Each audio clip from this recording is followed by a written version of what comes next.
नमस्कार साथियों, अगर आपका सपना है पंचायत में सचिव बनने का, रोजगार सहायक बनने का, तो आप सभी को पता है कि सीपीसीटी पास करना अब अनिवार्य हो गया है। बहुत सारे भाई बहनों का ये सवाल है कि भैया अगर हम सीपीसीटी में हिंदी अंग्रेजी टाइपिंग में से किसी एक टाइपिंग टेस्ट को हम पास कर लेते हैं तो क्या हम सीपीसीटी में क्वालिफाइड माने जाएंगे?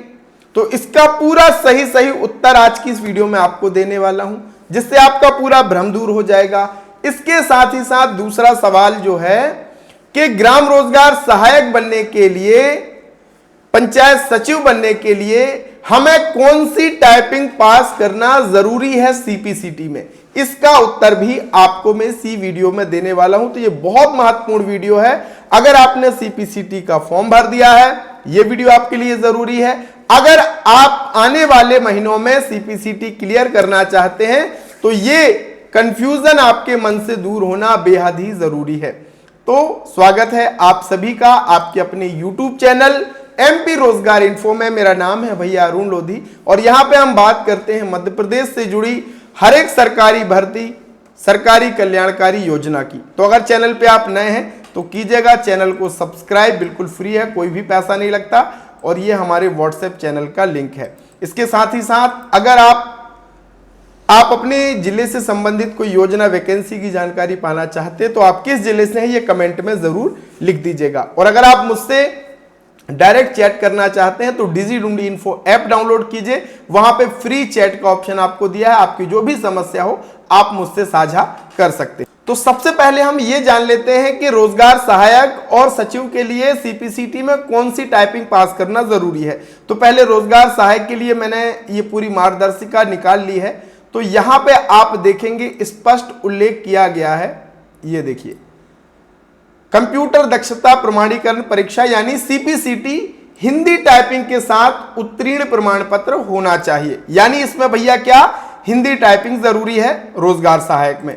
सचिव के लिए भी हम राजपत्र निकाल लेते हैं और नीचे हम आ जाते हैं, यहां पे देखिए, ये सचिव भर्ती के लिए कंप्यूटर दक्षता अर्हता एवं सीपीसीटी में हिंदी टंकन यानी हिंदी की टाइपिंग यहां पे भी आपकी पास होनी चाहिए सीपीसीटी में। अब हम आपके मुख्य सवाल पर आ जाते हैं कि भैया अगर हिंदी अंग्रेजी टाइपिंग में से कोई एक मैं पास कर लेता हूं तो क्या सीपीसीटी क्वालिफाई माना जाऊंगा? मैंने खुद सीपीसीटी को पास किया भैया और यहां पे मैं सारा आपको सब कुछ प्रूफ के साथ बताने वाला हूं। तो देखिए, सबसे पहले समझिए कि सीपीसीटी में भैया दो सेक्शन होते हैं, जिसमें पहला सेक्शन होता है एमसीक्यू का। ये आपको पास करना अनिवार्य ही है। एमसीक्यू के सेक्शन में आपको 75 नंबर के प्रश्न पूछे जाते हैं, जिसमें आपको 38 नंबर यानी लगभग 50% नंबर लाना अनिवार्य है। 75 में से 50% नंबर लाना यानी 38 नंबर लाना आपको जरूरी है, तब आप पहले सेक्शन में यानी एमसीक्यू वाले सेक्शन में पास माने जाएंगे।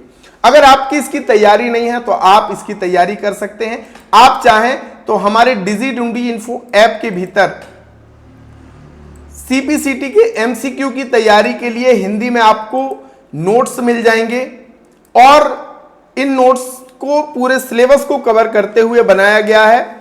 प्रीवियस ईयर के जो एग्जाम हुए हैं उनको देखते हुए नोट्स तैयार किए गए हैं और 1000 एमसीक्यू भी आपको यहां पे मिलेंगे, जिससे आपको सीपीसीटी के एग्जाम के लेवल का पता चलेगा कि किस तरीके के प्रश्न पूछे जाते हैं। इन दोनों कोर्सों के लिंक मैंने डिस्क्रिप्शन में दिए हैं, डायरेक्ट आप जाकर के डिजी इन्फो ऐप से भी ज्वाइन कर सकते हैं। बहुत सारे भाई बहनों ने पिछले जो एग्जाम हुए हैं उनमें इससे तैयारी करके एग्जाम को क्वालिफाई किया है, तो आप भी इससे तैयारी कर सकते हैं, लिंक मैंने डिस्क्रिप्शन में दिया है। तो यहां पे साथियों आप देखिए, आपको पहला सेक्शन पास करना तो अनिवार्य ही है।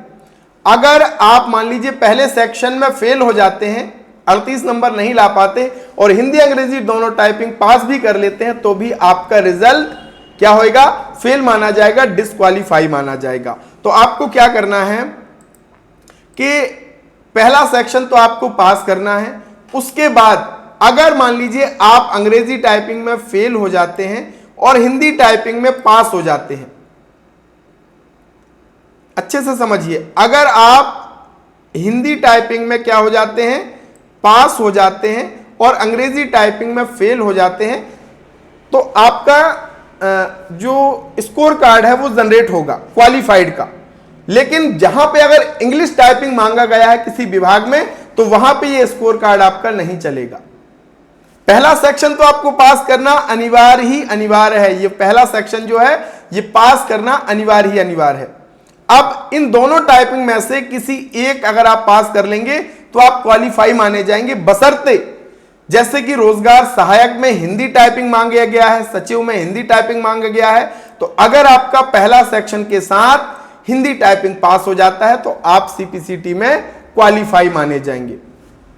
और अगर आप हिंदी टाइपिंग में फेल हो जाते हैं और इंग्लिश टाइपिंग में आप पास हो जाते हैं, हिंदी में फेल हो गए, इंग्लिश में पास हो गए, तो भी आपको क्वालिफाई माना जाएगा। लेकिन अगर विभाग ने हिंदी टाइपिंग मांगा है तो आप इस स्कोर कार्ड का वहां पे यूज नहीं कर पाएंगे। तो आपको यह ध्यान रखना है कि आपको तीनों सेक्शन में पास होना है। पहला सेक्शन एमसीक्यू वाला, उसमें तो पास होना ही होना है। हिंदी टाइपिंग भी आप अपनी क्वालिफाई कीजिए, इंग्लिश टाइपिंग भी आप अपनी क्वालिफाई कीजिए, ताकि आपका हर एक चीज में ये स्कोर कार्ड वैलिड रहेगा। तो प्रयास कीजिए कि आपका हिंदी अंग्रेजी दोनों टाइपिंग पास हो जाए। लेकिन अगर आपका सपना केवल सचिव और रोजगार सहायक की भर्ती को टारगेट आपने किया है, तो हिंदी टाइपिंग तो भैया आपका पास होना ही चाहिए। अगर हिंदी टाइपिंग पास नहीं होगा तो फिर आपको दिक्कत हो जाएगी, आपका ये स्कोर कार्ड वहां पे नहीं चलेगा।